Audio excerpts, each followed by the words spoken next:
서장, 음모, 섬회, 초인탄생 비화. 이제 하늘은 비를 뿌리지 않고 있었다. 하지만 급하고 강한 바람으로 여전하여 모인 사람들의 옥자락이 불어오는 바람에 심하게 날렸다. 여전히 대나무 숲은 급하고 강하게 불어오는 바람에 요란한 소리를 내었는데 슈슈슈수 스스스삭. 자, 서로의 신분을 확인하셨다면 이제 제가 의견을 제시한 것에 다들 불만은 없겠지요. 황해인은 턱에 나있는 은빛 수염을 만지며 두개 만족한 표정을 짓고 말한다. 하지만 다른 생각을 하는 인물도 있었으니 이것들이 내가 있음을 아예 무시하는군.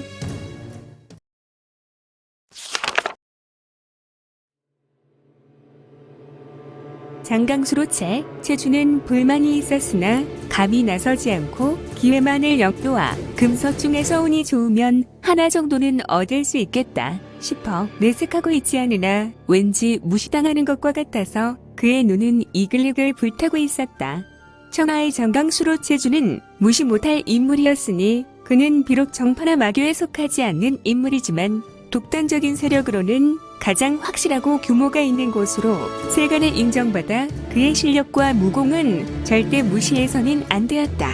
다만 정대와 마교는 각자의 어마한 세력에 있어서 단독으로 이들 모두를 상대할 수 없으므로 그냥 잠잠히 있을 뿐이었다.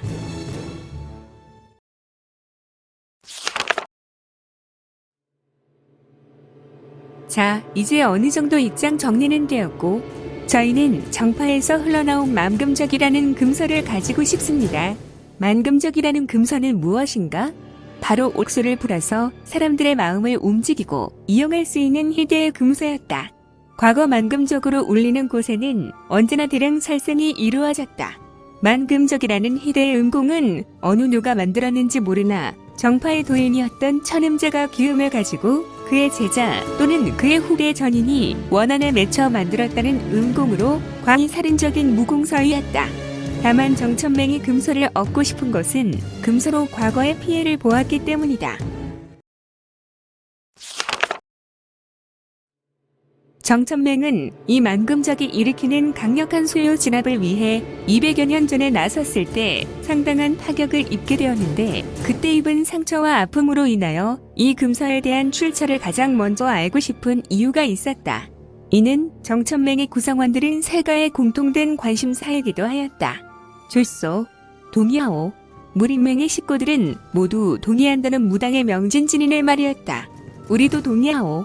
마교인으로 보이는 자들도 동의하였다. 그럼 무림맹은 어떤 것을? 저희는 서열로를 원하오.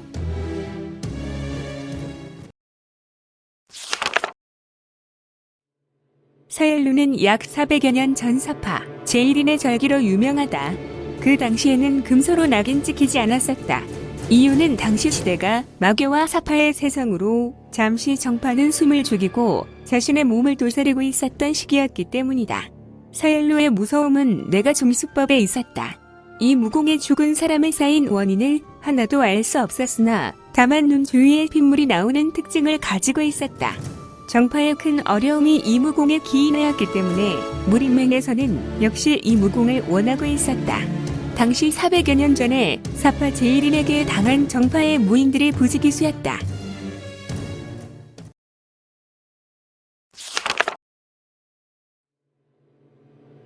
그는 어느 날 스스로 사라질 때까지 정파는 감히 숨을 쉬고 강호에 회부할 수 없었다. 서열로는 그렇게 사라져갔다. 그렇습니까? 저희는 당연히 헬마의 무공을 원하고 있습니다. 이제 정해졌습니다. 힘을 합하는 것만 하면 되겠군요. 마지막 무공은 헬마의 헬수마공이다. 헬수마공은 마교의 2인자 무공이다. 현재 이 헬마의 무공은 마교에서 육실되었다. 과거 헬마의 난으로 마교는 막대한 희생과 대가를 치렀다. 당시 마교는 전체 섬월에 해당하는 부분이 희생되었고 헬마를 10만 대산 낭떠러지에 밀어넣어서 헬마의 전란은 마무리되었다.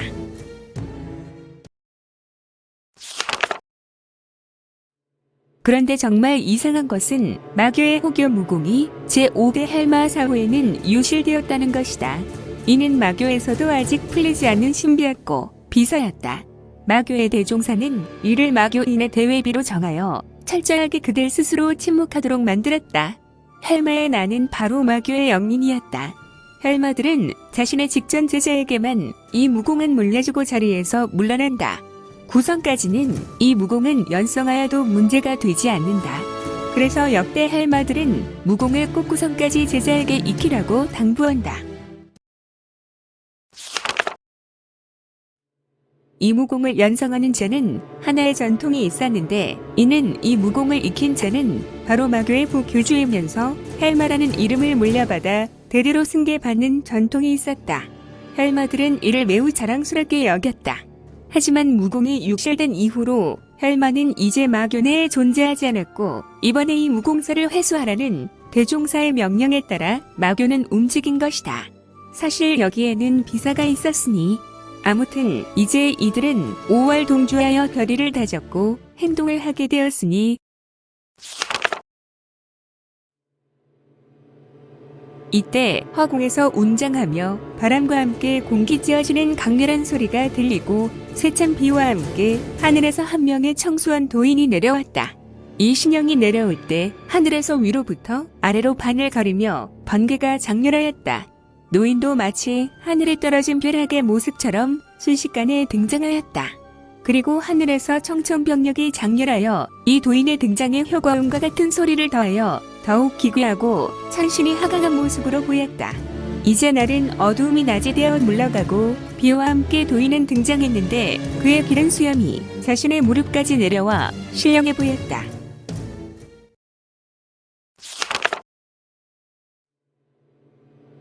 도인은 나이가 이미 상당하였을 것으로 모두가 예상하였다.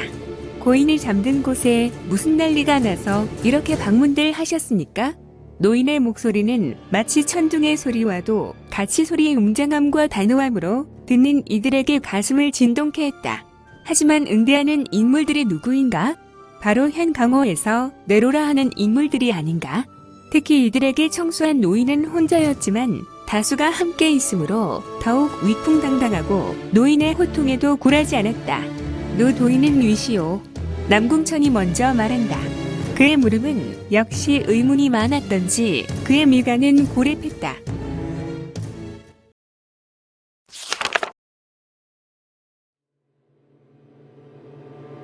난 바람 따라 구름 따라 살면서 약초를 캐고 사람의 신비한 인체를 연구하는 일개 무명인이요. 이곳은 예로부터 인적이 드물고 오가는 사람이 없는데 그대들은 어찌 이곳으로 오셨소? 청수함 노 도인의 말에 아무도 대꾸는커녕 어느 사람도 노 도인의 이야기를 믿으려 하지 않았다. 이들은 이미 탐욕과 정욕으로 인하여 4대 금서를 획득하려는 의지에 불타고 있었고 이들의 눈은 모두 멀게 되어 이성이 마비될 지경이었다. 이는 마인들이나 정파인이나 모두 마찬가지였다. 이들에게는 이미 어떠한 진실도 바로 보이지 않게 되었다. 그러니 노 도인이 자신들을 크게 속이고 있다고 모두 확신하였다.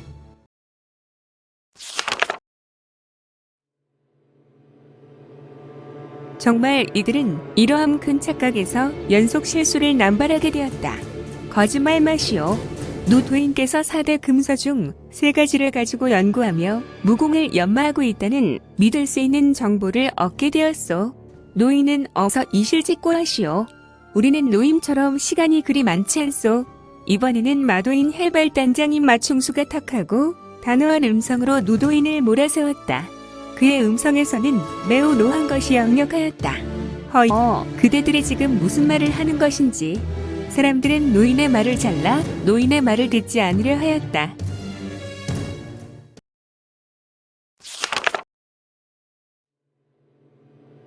그대는 어떤 경위에서 3가지의 금서를 얻으셨소? 어서 이야기해 줄 수는 없겠소. 우리는 그것 때문에 이렇게 굳은 날씨에도 마다하지 않고 찰리 길에 왔소이다. 이번에는 점창의 사일무적 조동화가 말하였다. 그러나 노 도인의 인품이 매우 훌륭하여 무례한 사람들의 이야기에 온화한 자세를 계속 유지하고 대답하였다.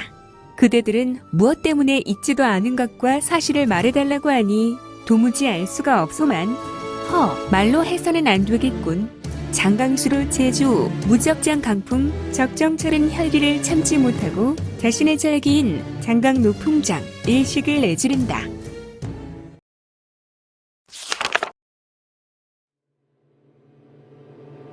장강노도 봉, 비바람을 가르면서 질풍처럼 장강이 노풍이 장법으로 화하여 노도인에게 몰려왔다. 그러나 노도인은 아무것도 아닌 것처럼 한 손을 휘저으며 가볍게 경기를 흩어버렸다. 그것을 지켜본 대부분 사람은 탄성 소리를 내며 대경하였다. 비록 장강수로체 주가 자신들보다 하수였지만 그의 장강 노풍장은 결코 무시할 만큼 간단한 재간이 아니며 강호일절로도 유명하였다. 자신의 절기가 간단히 차단당하자 당황한 적정철은 복법을 밟으며 다시 기세를 실어서 자신의 최고 절기인 장강멸절장을 담아내었다.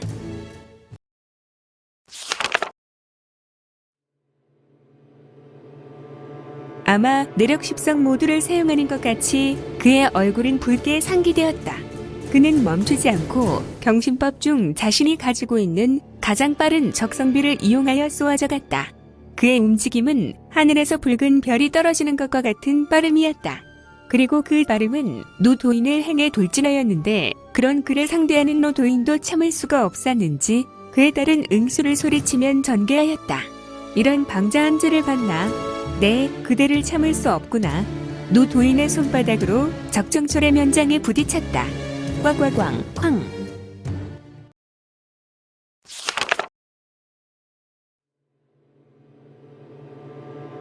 화약 터지는 소리가 나고 그들의 손바닥 다음면에서는 붉은 빛이 번쩍했다.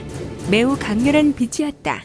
적정철은 바닥에 내려섰으나 입술에서 피를 쏟아내고 10걸음을 뒷걸음질하다. 바닥에 철퍼덕 그대로 드러눕는다. 아마 적정철은 그 자리에서 직사한 것처럼 어떠한 미동도 움직임도 보이지 않았다. 그는 비명횡사, 바로 절명한 것이다. 모든 사람은 생각하였다. 조금 전 노도인이 펼친 장법은 꼭 혈수마공의 장법 같았다. 장강수로체주가 붉은 경계에 휩싸인 노도인의 면장에 직사한 것처럼 보였고 또한 적정철은 입에서 피를 쏟는 것을 제외하고는 다른 이면은 보이지 않았다.